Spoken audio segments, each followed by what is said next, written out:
y'all was on IG, I was in the Mozzie. Drop top, I be in that foreign like I'm 5'. Hey, yo, yo, yo, welcome back.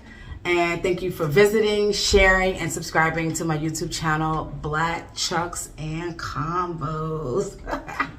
I'm really looking to create a conversational space that's safe, yet truthful and told from our own unique experiences. Hopefully this video will give you a glimpse into who I am, where I'm coming from, why I'm even talking, and you know, most importantly, who I'm talking to and about.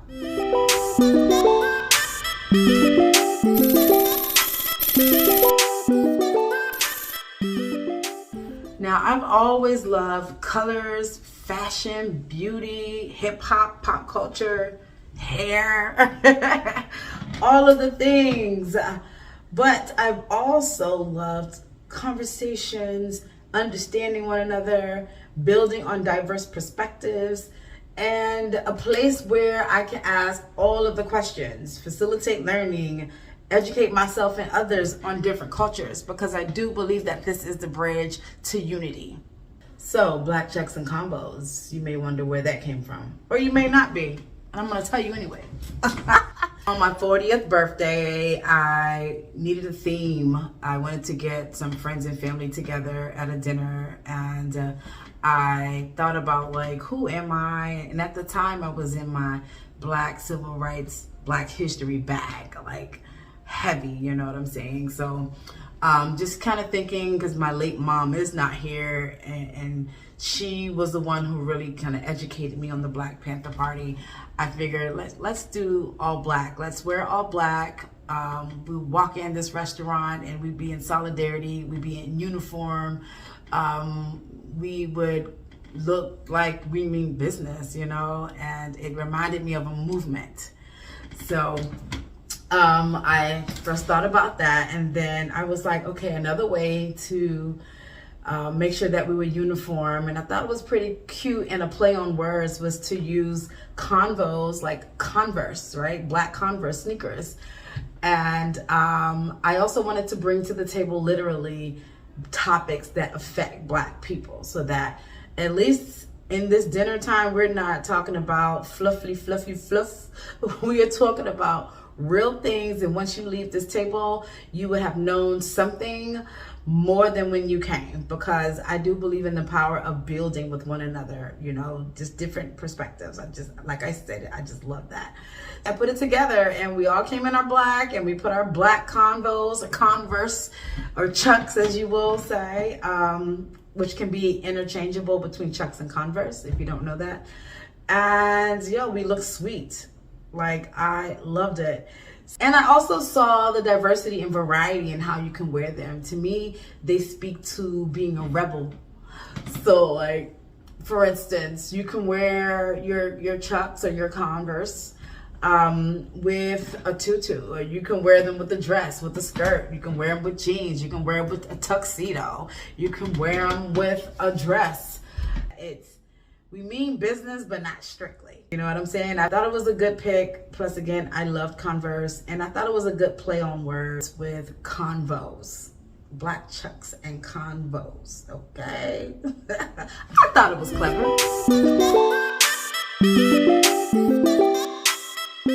So, where was I born? I was born in 757, which is a conglomerate of 7 cities in the Hampton Road area in Virginia. Hampton, Newport News, Virginia Beach, Norfolk, yada, yada, yada. But I'd like to also say that I was born in the first British colony in America. And I say that because I have some Confederacy in my history, right? My mom was a very Black conscious woman that I grew up with, making sure that I knew who I was, stepping in and making sure that I was empowered by my Blackness. Whereas my dad, he wasn't around like that until like my later years, but he definitely was not Black conscious. Total opposite in my eyes. But I also attended some schools that were named after Confederate generals, like Robert E. Lee Elementary and Jeff Davis as well. So, you know, I just wanted to be cognizant of the fabric of Confederacy in my Black history. I was called the N-word maybe a few times. Definitely am accustomed to seeing the Confederate flag, but anyone who's ever used that word with me, I would just defend myself. And I remember even chasing a little white girl down the street where she ran after she said it. So it never really like bothered me. And then when I got older, I would just use the word against them. So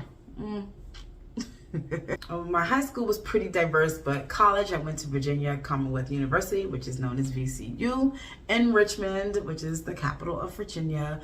And this is where I really started to be exposed to different cultures and religions and ethnicities. And I started to study different religions just to kind of figure out like, who am I and what is this all about? I went to college for fashion merchandising, and because my mom wanted to keep me indulged in the culture, she would send me Black media. So I would get Essence magazines like every month. She would send me, like back in the day, we had these CD subscriptions. So I would get like new music like every month, different CDs. I remember Erykah Baduism came out, and Mariah Carey's Butterflies. And so I was always exposed to something that represented my Blackness. And I remember a fashion project that I did, and it was basically because I was reading the Essence magazine and I saw an article written by Veronica Webb. She was a beautiful Black woman model, and she was talking about the disparities in New York Fashion Week.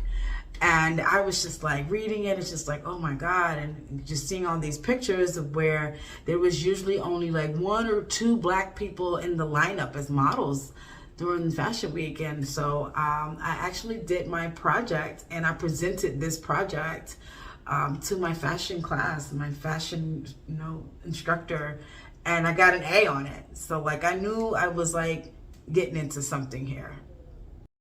All right, so now I'm gonna fast forward some more where I dropped out.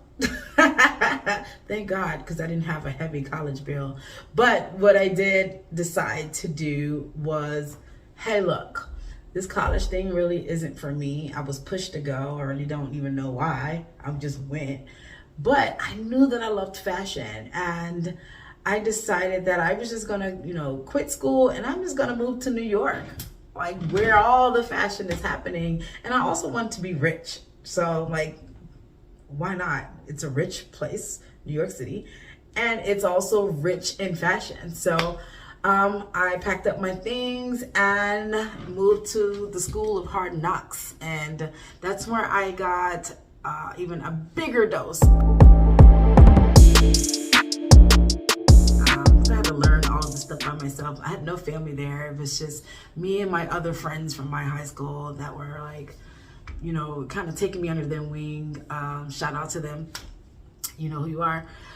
And there was this Black lady who was sitting on the train, and I was asking her about like how to get to another, train or different, stop or whatever. And she was like, no speaking English. And I looked at her and I thought she was playing with me. I was like, what? You don't speak English? Okay, girl. If you don't want to tell me, just say that you don't want to tell me. And I kept talking to her anyway because I didn't believe her, but she really had like an accent, like a Hispanic accent. So, that's when I was like, wow, there's people who look like me who speak differently. Like, what?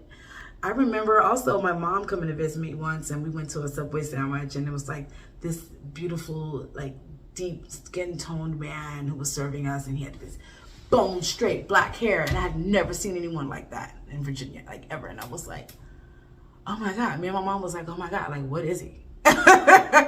So she asked him like, where are you from? And he was like, Trinidad, but he looked like he was like from actual like New Delhi, India or something like that. So this is when New York City really started to like mold me into understanding like just different backgrounds and being immersed in different culture. And I found it intriguing as hell. I actually immersed myself in the fashion industry. I became an assistant fashion stylist to an awesome stylist. You know who you are, thank you. And I actually started to work the shows, the New York Fashion Week shows that I read about in the magazine, you know, and I started to see it firsthand where there weren't a lot of us on that runway at all. I even, you know, fast forward, because I did a lot of the fashion styling stuff that was so much fun. I was on TV sets. I was at Fashion Week. I was helping putting together like music videos and also like CD covers. I remember working with Rihanna and Chris Brown. I met him, and Marvin Sapp, you know, some of the religious singers. Had a blast, okay? And then eventually I became a makeup artist, where I got even more exposure into the industry, and I did makeup for people on the news. I've worked at Good Morning America as an intern. I've done some projects with BET. I've worked with LL Cool J, Pitbull, Raekwon. I've worked with some of the next top models, some of the Love and Hip Hop ladies as well. And, you know, again, you know, working at New York Fashion Week now as a makeup artist. And I also did, when I was in fashion, I was able to work the front of house of New York Fashion Week, where I was seating celebrities as well, which is a whole different story. But I got to see the front of New York Fashion Week. I actually was a guest one time, you know, invited by a fashion house in Fashion Week. And I got to work backstage as a fashion stylist, a dresser, and a makeup artist. One of the things I remember as a makeup artist in New York Fashion Week behind the scenes was me being like maybe one of two black people out of a whole makeup team that was fully white. And there's a white girl who was working on a black girl who didn't have none of the colors in her palette. So she had to pass the girl to me, because she was just like, who can do, you know, someone who's black in terms of makeup? And I was like, girl, just give her to me. So I had to step in and do some makeup on some black girls. And there sometimes would be a black girl. I remember my girl Isis King, who's also, she's in the industry. And she was just like, I want to wait for you. You're gonna do my face, because everyone else was white, and she just trusted that I could do it, right? So that was already a problem, you know, when you think about it, looking into history, some of the talent not having these colors, not having makeup colors for black and brown people. So I did have that experience, which was pretty dope.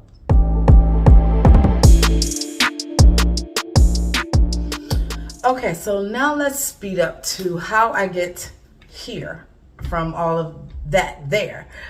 Did the makeup thing, boom. I did the fashion styling thing, yes. I did a little bit of modeling too, didn't mention that, but yeah. And then in between, I actually also did some leadership coaching. I jumped into some personal development businesses, well, classes rather, because I didn't create the business. And I really got into learning like how to use my voice, how to be courageous, how to be on time, what integrity meant, what are my thought processes and why, what did I think about myself? And, you know, even from like age 18 and 19, I've always been like self-aware, and I would have these powwows. Okay, I can't say powwow, that's kind of offensive to indigenous, so I'll take that back. We would have ciphers, you know, where we would build with one another and talk about things of the world, or other nation rather, capitalism. We would talk about what white supremacy looked like. So I've always been that girl. I was doing vision boards when I was 21, and this was 2001. So like now all of a sudden there's like these vision board parties, and I've been doing that, right? So 1999, I remember being aware of metaphysics and my studies. Because of VCU, I started studying religions and realized that that wasn't for me. And so that I walked down this path of new age spirituality, and I would listen to these self-help books. I would read Robert Kiyosaki, and then I would study The Power of Now, Changing Your Mindset, The Power of the Subconscious Mind, listening to Dr. Wayne Dyer, you know, how to get what you really, really, really, really want. I learned about manifestation manifestation when I was 19, 20 years old. And this was 1999, 2000, 2001. So now it's a little bit more prevalent, but I've been on it. You know what I mean? So like I've always had this in the back of my mind. And as I'm doing the fashion thing and the makeup artistry thing, I still was immersed in this like self-introspection type of situation. And me being with these different personal development businesses, I in turn became a leadership coach for other people. So I've coached hundreds of people, leading them to point B from point A. They would give me their goals for 90 days and I would coach them every day, and really with the focus on like having integrity and knowing who you are. It was the be, do, have method. Being, what is your being? Who do you get to be to have this thing that you want?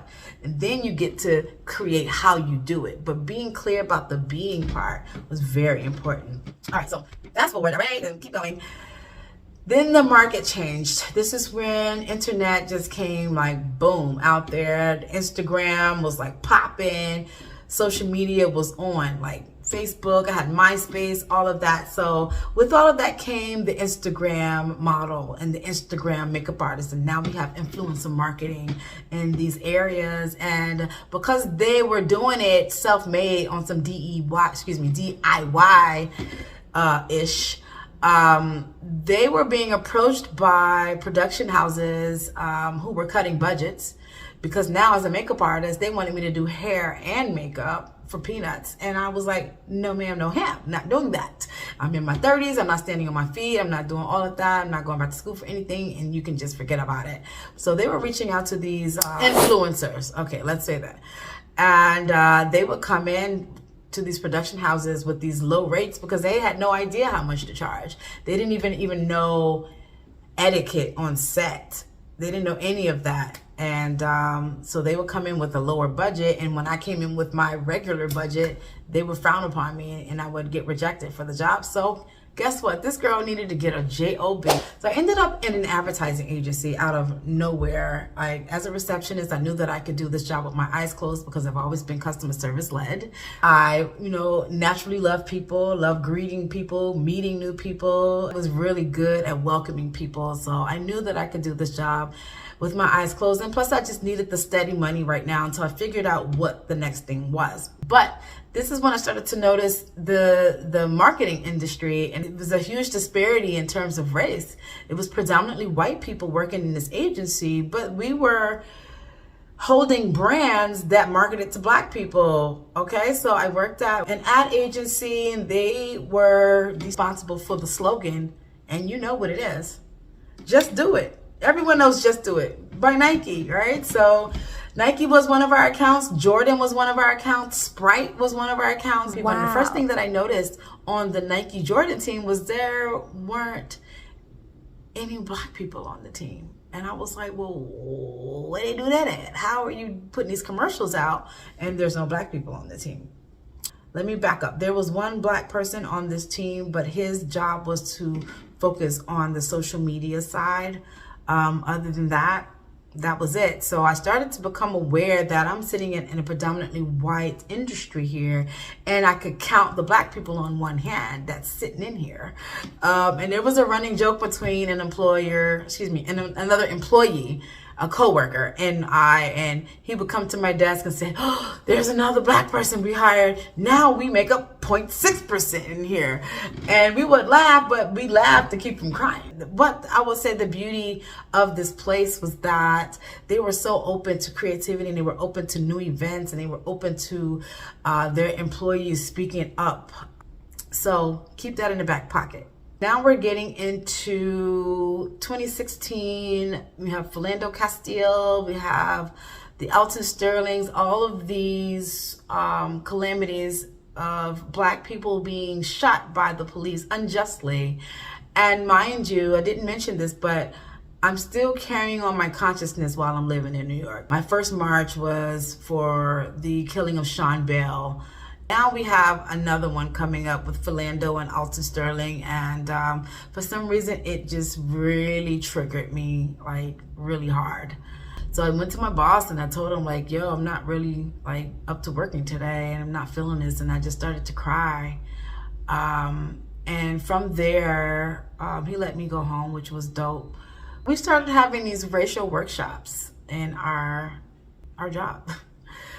And I would attend them and I would speak up because I knew, a fair amount because I was raised in this situation in terms of like Black consciousness. So after I would speak up about my experiences and I sat down right back in my job and right back at work as a receptionist, I started to attract employees and coworkers who would come to me and start to tell me about their experiences.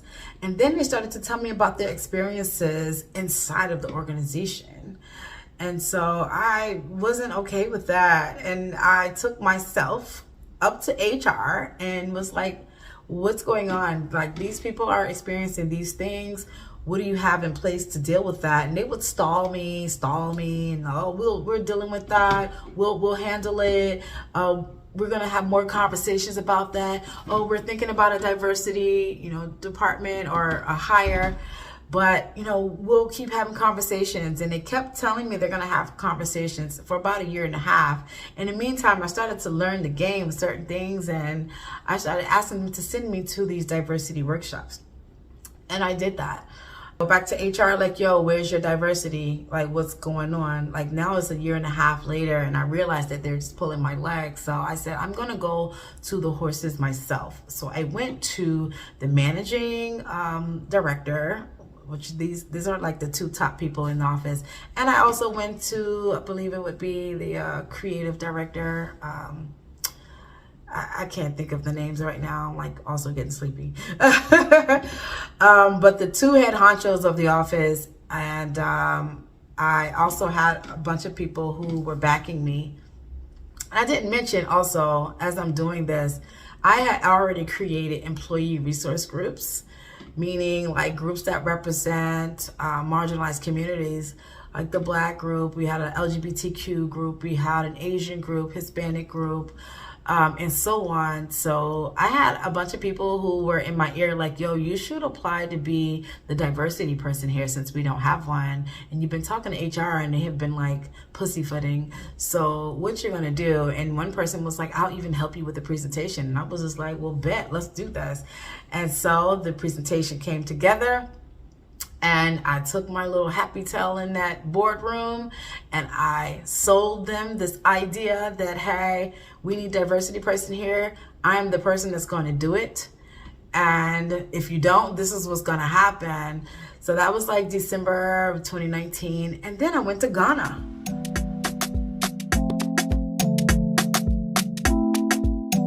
I got to Ghana. And it was a new experience.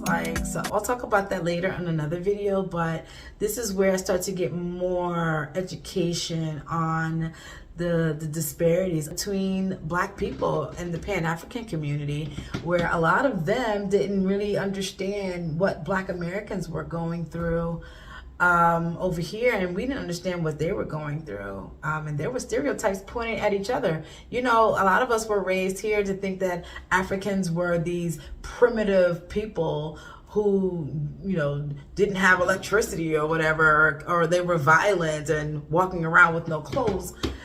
And then they're also looking at us as the ratchet ones who are like fighting and shooting each other, right? So that's what that was. The media was playing us against each other. I also took this opportunity to realize the oppression that was in me, and I could physically feel it. All the things that I've been through in America and over there, it wasn't the same. So like, for instance, I remember, me and some of the locals were just like, okay, let's go to the beach. I didn't say that. They asked me to go to the beach, but I was just like, no, we can't go to the beach. It should be closed, and they laughed at me like, well, how do you close a beach? And I was just like, yeah, they close beaches over there in America. Or when we were sitting in a taxi and it was like 7 of us like piled in one car, and I'm looking around for cops. Like, they're gonna pull us over. Something's gonna happen. And they're just like, ma'am, that doesn't happen here. Like, you're not gonna get pulled over. So it was like that. Every time a fear came up, that was the oppression showing up. And I was like, well, damn.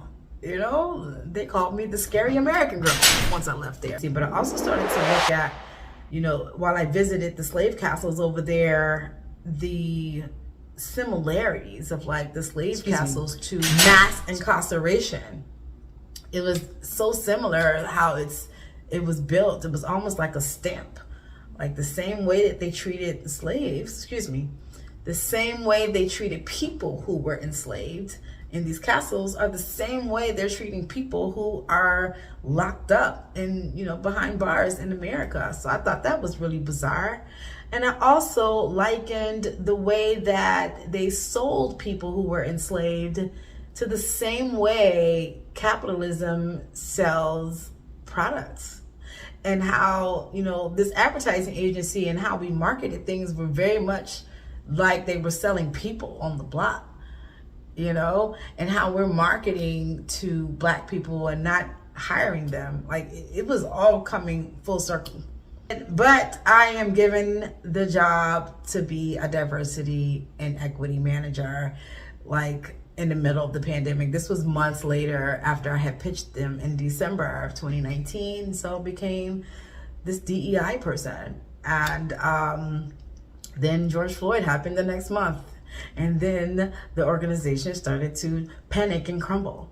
And thank God I created those ERGs, the employee resource groups, because then we had like a group of people who had a voice, right? So I just followed God, you know what I mean? So anyways, all of that being said, I did the job. It was very stressful. I ended up moving from New York in COVID. It was called the Great Migration at the time. I moved to Atlanta.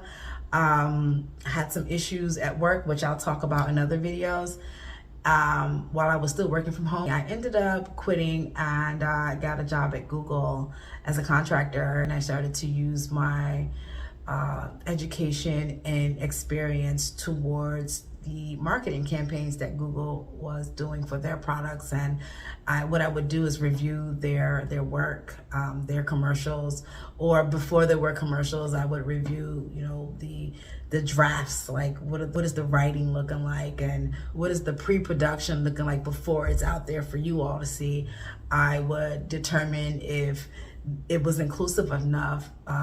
Is this commercial full of white people, or do we have a mix of people? Is it full of able-bodied people, or do we have disabled people represented? I started to really learn the importance of representation from all different types of people living in different places, because like all these people were using your products, all right? That's pretty much how I got to where I am today. That contract ended and I decided to go on my own and have my own business, and hence the Inclusion Ladies. So now I am here talking to you, giving you, you know, my experiences, and I want to also teach my people before I leave this planet what, you know, supremacy, white supremacy looks like, systemic racism looks like, because a lot of us have been hoodwinked to think that this is something that went away in the 60s when they started to write these civil rights laws to support and protect us. But no, ma'am, it's a lie. It was all a lie.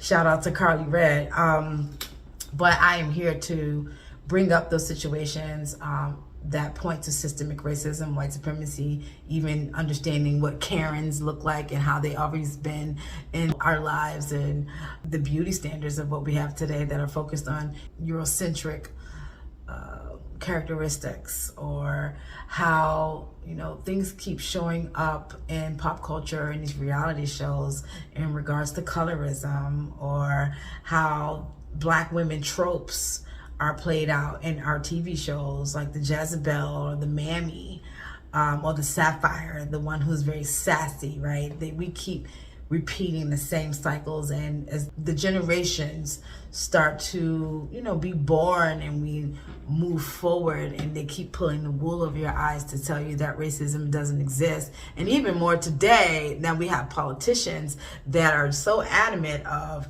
erasure.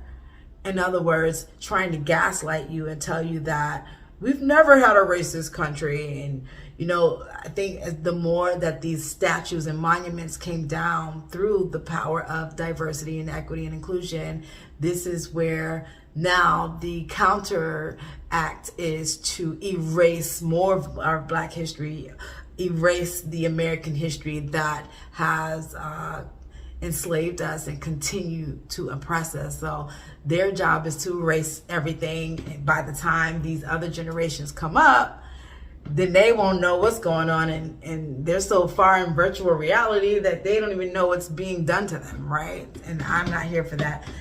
As long as I'm on this planet, I'm going to continue to educate and put out information and show you how these things are showing up right under your nose. Okay, all right, okay. So saying all of that, if and when you need support, either navigating through the workplace, if you may be experiencing some marginalization or discrimination because of who you are, whether it's race, whether it's age, sex, ability, let me know. Or it's like parenting. Sometimes parents are discriminated against.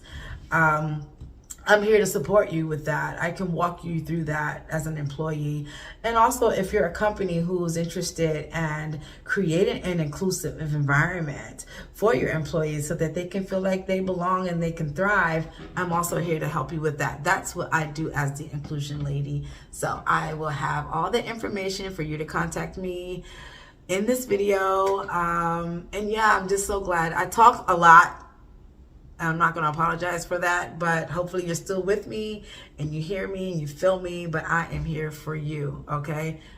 And for me, but mostly for you, all right? We need to stay woke, all right? All right, thank you for sitting here and listening to me and listening to my story. I really wanted you to just know where I come from so that the credibility is there. You understand like why I'm here sitting in front of this camera talking to you, and hopefully this would be a legacy that I leave that goes beyond my own life. And then like tell a friend, share this information, share my channel with other people, and also share yourself. I will be having people come on, and I'd love to hear your thoughts about your experiences, even with like the cops. Like, what is your experience with the cops? You know, there's so many things that we're going to talk about here on this channel. So again, welcome and thank you. And don't forget to visit again, share and subscribe to my channel, and also like the video. Press the like button, leave a comment, give me a little something, you know, let's engage. All right, peace.